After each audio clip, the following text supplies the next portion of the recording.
ओ मैं क्या हेलो हो गया जी सारे नू। Welcome to my YouTube channel. अच्छा जी लो जी ਆਪਾਂ ਆ ਗਏ ਹਾਂ ਫਰਾਂਸ ਦੇ ਸ਼ਹਿਰ ਪੈਰਿਸ ਤੇ ਅੱਜ ਆਪਾਂ ਚੱਲੇ ਹਾਂ ਪੈਰਿਸ ਦੀ ਨਹਿਰ ਦੇ ਵਿੱਚ। ਇਸ ਨਹਿਰ ਦਾ ਨਾਮ ਹੈ ਸੇਨ ਰਿਵਰ।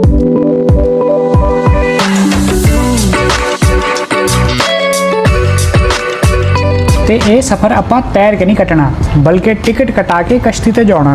ਤੇ ਇਸ ਸਫ਼ਰ ਦੇ ਵਿੱਚ ਆਪਾਂ ਵੇਖਾਂਗੇ 100-200 ਸਾਲ ਪੁਰਾਣੀਆਂ ਇਮਾਰਤਾਂ, ਰੇਲ ਗੱਡੀਆਂ ਦੇ ਮੁਸਾਫਰਖਾਨੇ ਤੇ ਨਹਿਰ ਉੱਤੇ ਪੁਲ। ਇਸ ਤੋਂ ਇਲਾਵਾ ਆਪਾਂ ਨੂੰ ਨਜ਼ਰ ਆਊਗਾ ਮਿਊਜ਼ੀਅਮ ਜਿੱਥੇ ਤਕਰੀਬਨ 5 ਲੱਖ ਤੋਂ ਜ਼ਿਆਦਾ ਆਰਟ ਮੌਜੂਦ ਨੇ। ਸਭ ਤੋਂ ਮਸ਼ਹੂਰ ਮੋਨਾ ਲੀਸਾ ਦੀ ਪੇਂਟਿੰਗ, 900 ਸਾਲ ਪੁਰਾਣੇ ਮੁਜੱਸਮੇ, पुराने जवाहरात ते इस्लामिक आर्ट तक इत्थे मौजूद हैगे ने।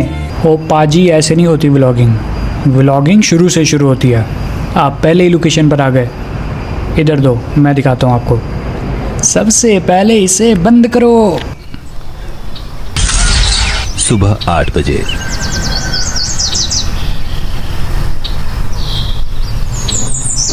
मेरी आंख सुबह होते ही खुल गई। फिर क्या था, वॉशरूम गया, पॉटी की, नहा लिया और चेंज करके ढेर सारा प्रोटीन भी खा लिया। पाजी मैं क्या बुंड तो के भी वो खा देंगे।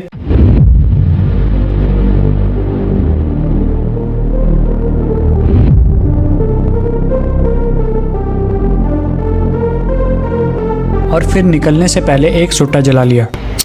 पाजी हो गया ਤੁਹਾਡਾ, चलिए हुण। चलो यार देर हो रही है, चलो। हमने मेट्रो स्टेशन की तरफ चलना शुरू किया और स्टेशन बहुत पास होने की वजह से हम थक हार के आखिरकार पहुंच ही गए। फिर हमने पकड़ी मेट्रो और उसने हमें आधे रास्ते में ही छोड़ दिया। यार ये किहड़ियां अश्लील गल्लां करी जाने हो तुसी। पाजी 6 की मात्रा, छोड़ दिया ये नहीं। कर ली बकचोदी, चलें अब। फिर हमने पकड़ी दूसरी मेट्रो और पता नहीं क्यों इसने हमें वहां उतार दिया जहां हम आना चाहते थे। ओ छेती करो यार, कश्ती निकल जानी। लाइन में पापा लगेंगे आपके।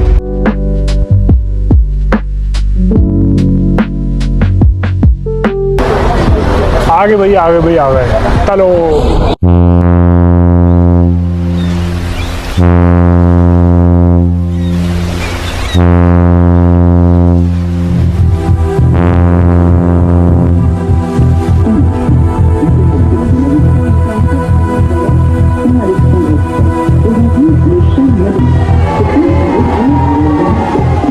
इस सफ़र में सबसे पहले नज़र आने वाली चीज़ है ये चमकता हुआ ब्रिज जो आपको अपनी तरफ अपनी खूबसूरती से खींचता है। नाम है पॉन अलेक्जेंडर।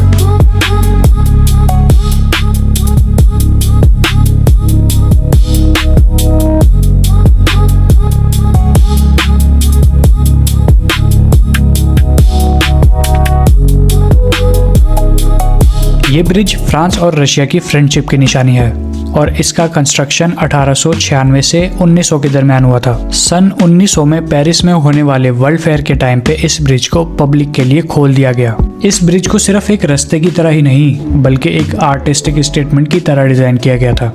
यहाँ आपको मिलता है लग्जरी और हिस्ट्री का परफेक्ट मिक्सचर। इसी वजह से ये पेरिस के सबसे सिनेमैटिक स्पॉट में से एक है। फेमस फैशन हाउसेस जैसे डियोर, शनेल, लुई विटॉन और कई हॉलीवुड प्रोडक्शंस ने यहाँ शूट किए हैं, इंक्लूडिंग एक्शन फिल्म्स जैसे मिशन इम्पॉसिबल। ब्रिज की सबसे आइकॉनिक चीज उसके गोल्डन डिटेल्स हैं। विंग्ड हॉर्सेस, एंजल्स और मैथोलॉजिकल फिगर्स का मिक्स डिजाइन। हर साइड पर मैसिव गोल्डन स्टैचूज लगे हुए हैं जो 4 थीम्स को रिप्रेजेंट करते हैं, आर्ट, साइंस, कॉमर्स और इंडस्ट्री। ये ब्रिज सिर्फ आर्किटेक्चर ही नहीं, ये एक सिंबोलिज्म का मास्टरपीस है। और जब रात होती है भाई साहब, गोल्डन लैंप्स और स्टैचूज इसे एक रॉयल ही नहीं बल्कि ऑलमोस्ट सिनेमैटिक ग्लो देते हैं, जैसे पूरा पेरिस एक आर्ट गैलरी बन गया हो। बोले तो अक्खा पेरिस आर्ट है आर्ट, और एक हमारे ब्रिज है जिस पे बात ना ही करें तो अच्छा है।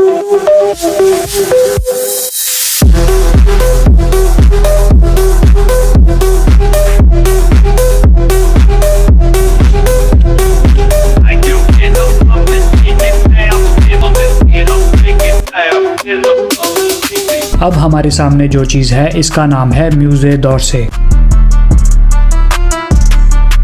और ये म्यूजियम ओरिजिनली एक रेलवे स्टेशन था। नाम था गार d'Orsay।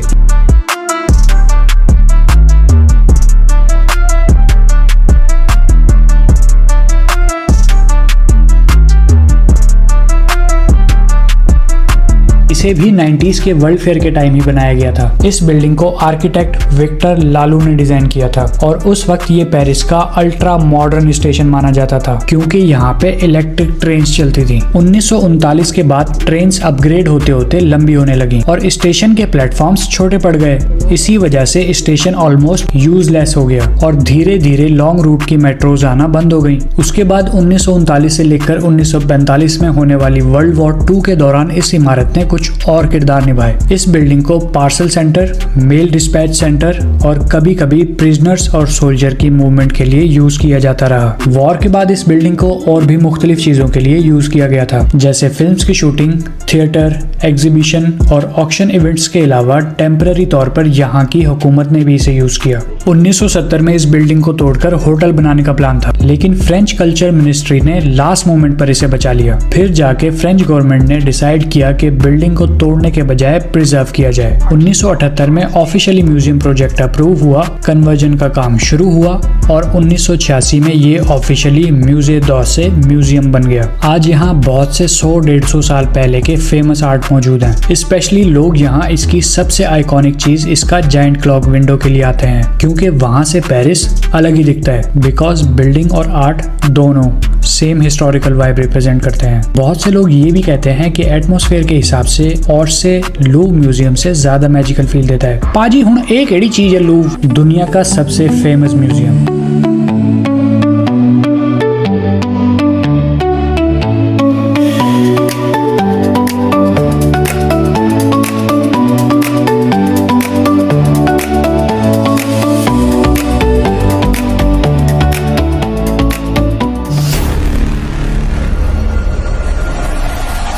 आज ये दुनिया का सबसे फेमस म्यूजियम है और ये म्यूजियम भी पहले म्यूजियम नहीं था, बल्कि 12वीं सदी में इसे एक मैसिव फोर्ट्रेस के तौर पर बनाया गया था ताकि पेरिस को दुश्मनों से बचाया जा सके। उसके बाद धीरे धीरे ये फ्रेंच बादशाहों का रॉयल पैलेस बन गया, जहां कई सौ सालों तक बादशाहत ने यहाँ राज किया। फिर फ्रेंच रेवोल्यूशन के बाद इस रॉयल पैलेस को पब्लिक म्यूजियम में कन्वर्ट कर दिया और आज यहाँ तकरीबन 5 लाख से भी ज्यादा हिस्टोरिकल आइटम्स मौजूद हैं। एंशिएंट इजिप्ट के स्टैचूज से लेकर Greek sculptures, royal jewellery, Renaissance paintings और इस्लामिक आर्ट तक यहाँ लिटरली पूरी दुनिया की हिस्ट्री भरी पड़ी है। और हाँ, दुनिया की सबसे फेमस पेंटिंग मोनालिसा भी यहीं रखी हुई है। 1989 में जब इस म्यूजियम के बाहर ये ग्लास पिरामिड लगाया गया तो पेरिस के बहुत से लोग भड़क उठे थे। उनको लगता था हिस्टोरिकल प्लेस के बीच में ये मॉडर्न ग्लास स्ट्रक्चर फिट ही नहीं बैठ रहा, लेकिन आज वही पिरामिड लूव की ग्लोबल आइडेंटिटी बन चुका है। मूवीज, फैशन शूट्स और द विंसी कोड जैसी फिल्म्स की वजह से भी इस जगह का क्रेज और ज्यादा बढ़ गया। ये जगह म्यूजियम कम और ह्यूमन सिविलाइजेशन का ट्रेलर ज्यादा लगती है। काश ए बिल्डिंग साढ़े कोल होंदी। ओ भाई, इसे यहीं रहने दो। क्यों पाजी? सोचो अगर ये कराची में होते, इसे या तो दिलावर हाउस बन जाना था या 09। ऐदा करो, एनू इत्थे ही रहन दियो।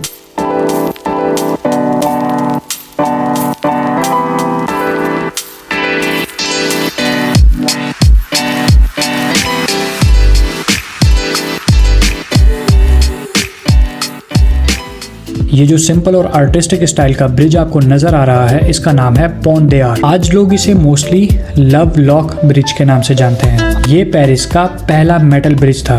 इसे 19वीं सदी के आगाज में नेपोलियन के ऑर्डर पर बनाया गया था। वर्ल्ड वॉर 1 और 2 के दरमियान यहाँ हैवी मिलिट्री एक्टिविटीज और बोट्स का पिलर के साथ टकराना इसे कमजोर कर गया और वॉर की वजह से टाइम पर मेंटेनेंस ना मिलने पर यह कमजोर पड़ गया और 1977 में इसे बंद कर दिया और 2 साल बाद इसका एक हिस्सा गिर गया। गिरने के बाद इसे अगले 5 सालों में यानी 1984 को दोबारा ओपन किया गया। अराउंड 15-20 साल के बाद यहाँ एक ट्रेंड स्टार्ट हुआ, लव लॉक, यानी अपने साथ अपने पार्टनर का नाम ताले पर लिखकर इसे ब्रिज पर लगाना और चाबी सेन रिवर में फेंक देना। ये ट्रेंड यूरोप के दूसरे सिटीज से इंस्पायर था, खास तौर पर इटली की रोमांटिक स्टोरीज और नॉवेल से। लेकिन वो मोहब्बत ही क्या जो आसानी से टिक जाए। लोगों ने यहाँ इतने सारे लॉक लगा दिए कि ब्रिज का वेट बहुत हेवी हो गया और 2014 में फिर से एक रेलिंग का हिस्सा गिर गया और फिर गवर्नमेंट ने सारे ताले रिमूव कर दिए और यहाँ ग्लास पैनल लगा दिए ताकि लोग दोबारा लॉक ना लगा सकें।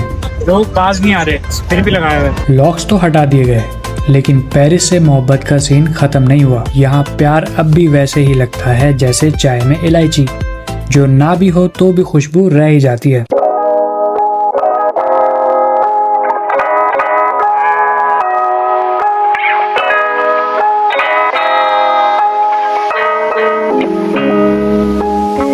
ये जो डोम वाली बिल्डिंग आपको रिवर के साइड पर नजर आ रही है, इसका नाम है इंस्टीट्यूट डे फ्रांस।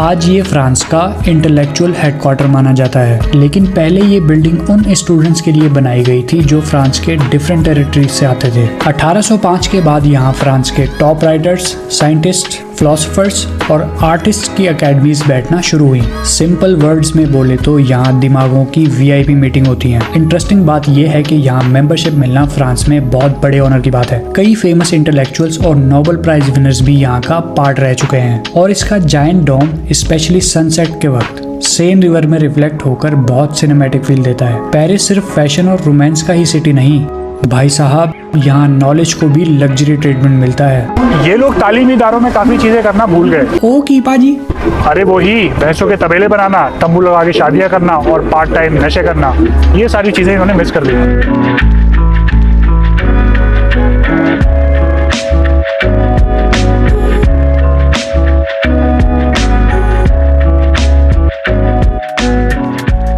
और अब जो ब्रिज हम देख रहे हैं इसका नाम है पॉन्ट नफ। फ्रेंच में इसका मतलब होता है न्यू ब्रिज। और हैरानकुन बात यह है, ये पेरिस का सबसे पुराना स्टैंडिंग ब्रिज है। इसका कंस्ट्रक्शन ऑलमोस्ट 500 साल पहले स्टार्ट हुआ। 15वीं सदी में स्टार्ट होने वाला ये ब्रिज 16वीं सदी के आगाज में जाकर कंप्लीट हुआ। उस वक्त पेरिस के अक्सर ब्रिजेस पर घर और दुकानें बनी होती थी, मगर पॉन्ट नफ को स्पेशली ओपन डिजाइन दिया गया था ताकि लोग सिटी का व्यू एंजॉय कर सकें। इसी वजह से ये ब्रिज सिर्फ क्रॉसिंग पॉइंट नहीं रहा, बल्कि पेरिस का सोशल स्पॉट बन गया, जहां परफॉर्मर्स, आर्टिस्ट और पब्लिक गैदरिंग्स अक्सर होती रहती हैं।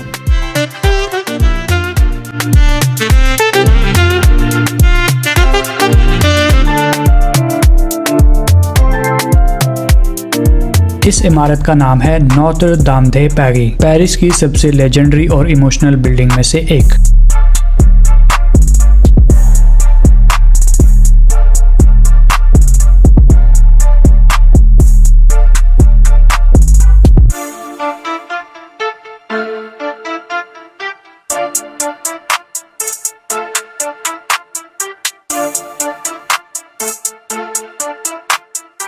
You're just your chick, babe. इस कैथेड्रल की कंस्ट्रक्शन 1163 में स्टार्ट हुई थी और इसे कंप्लीट होने में ऑलमोस्ट 200 साल लग गए। यहाँ नेपोलियन की कोरोनेशन भी हुई थी, जहाँ नेपोलियन ने 1804 में ताजपोशी करवाई। उसने खुद को एम्पेरर ऑफ द फ्रेंच यानी फ्रांस का एम्पेरर बनाया। दिलचस्प बात यह है कि सेरेमनी में उसने ताज पॉप के हाथ से लेने के बजाय खुद अपने सर पर रखा था। इससे वो दिखाना चाहता था कि उसकी पावर उसने खुद हासिल की है, सिर्फ चर्च की वजह से नहीं। और विक्टर ह्यूगो की famous novel the Hunchback of Notre Dame ने इस बिल्डिंग को और भी लेजेंडरी बना दिया। इसकी Gothic architecture, specially giant towers, stain glass window की वजह से दुनिया भर में फेमस हुई। फ्रेंच रेवोल्यूशन के टाइम इस कैथेड्रल को बहुत डैमेज किया गया था और एक वक्त ऐसा भी आया जब लोगों ने इसे ऑलमोस्ट अबैंडन कर दिया था। फिर विक्टर ह्यूगो की नॉवल आई और लोगों को इस बिल्डिंग की इम्पोर्टेंस दोबारा याद आई। 2019 में इस कैथेड्रल में आग भड़क उठी। लोग काफी मायूस थे और वो इसलिए कि आग इतनी भड़क उठी थी कि लोग पेरिस की स्ट्रीट्स में खड़े इसका आइकॉनिक स्पायर गिरता हुआ देख रहे थे। लेकिन फ्रांस अब इसे रिस्टोर कर रहा है ताकि ये दोबारा अपनी पुरानी ग्लोरी में वापस आ सके।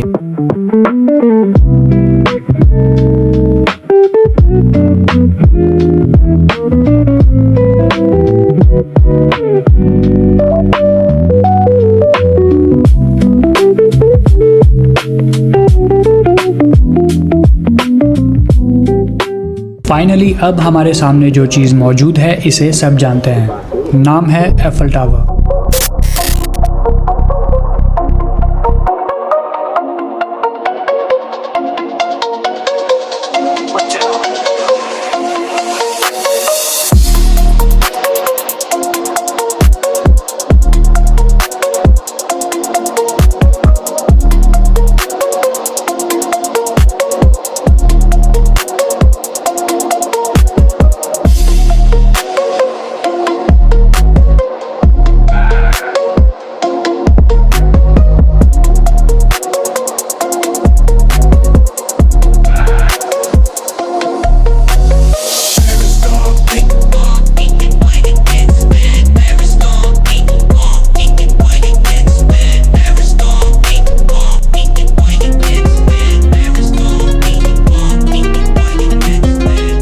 एफल टावर की कंस्ट्रक्शन 1887 में शुरू हुई और ऑफिशियली 31 मार्च 1889 को इसे कंप्लीट किया गया। इसे 1889 में होने वाले वर्ल्ड फेयर के लिए बनाया गया था। इसे बनाने का मेन रीजन था फ्रेंच रेवोल्यूशन के 100 साल पूरे होने की खुशी और दुनिया को अपनी इंजीनियरिंग एंड टेक्नोलॉजी की पावर और मॉडर्न प्रोग्रेस दिखाना। एफल टावर का एक ऐसा राज जो बहुत कम लोग जानते हैं, इसे सिर्फ 20 साल के लिए बनाया गया और 20 साल बाद इसे हटाया जाना था। लेकिन भला हो बेचारे रेडियो का, जिसकी आवाज लोगों को सुनाने के लिए एफल टावर को इस्तेमाल किया जाने लगा। लंबी हाइट होने की वजह से सिग्नल्स अच्छे मिलने लगे, जिससे एक अच्छा रिजल्ट निकला। इसे डिसमेंटल करने का प्लान कैंसिल कर दिया गया। 1900 से लेकर 1920 तक एफल टावर पूरी दुनिया में अपनी पहचान बना चुका था। लोगों को क्या पता था कि एक रेडियो ब्रॉडकास्टिंग टावर अपनी पहचान खुद बदलने जा रहा है। न्यूज़पेपर से लेकर मूवीज, टूरिज्म एड्स और पोस्ट कार्ड्स में एफल टावर नजर आने की वजह से ये वर्ल्ड वाइड आइकन बन चुका था।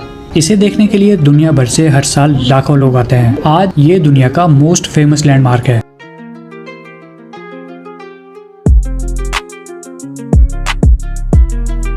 फाइनली सेन रिवर का ये सफर यहाँ इख्तिताम पजीर हुआ। ओ भाई, आप कहाँ जा रहे हो? रुको भाई, असली फिल्म तो अभी स्टार्ट होने लगी है। भाई टू द पॉइंट अगर बात की जाए ना, तो इस वक्त मुल्क में बहुत ही बकचोदी चल रही है, जिसपे आपके भाई ने चंद लाइनें लिखी हैं जो कि आवाम के लिए पेश खिदमत है। कि अर्ज किया है, सोचा एक काली घटी दास्तान पे लिखूं, याद आया क्यों ना पाकिस्तान पे लिखूं।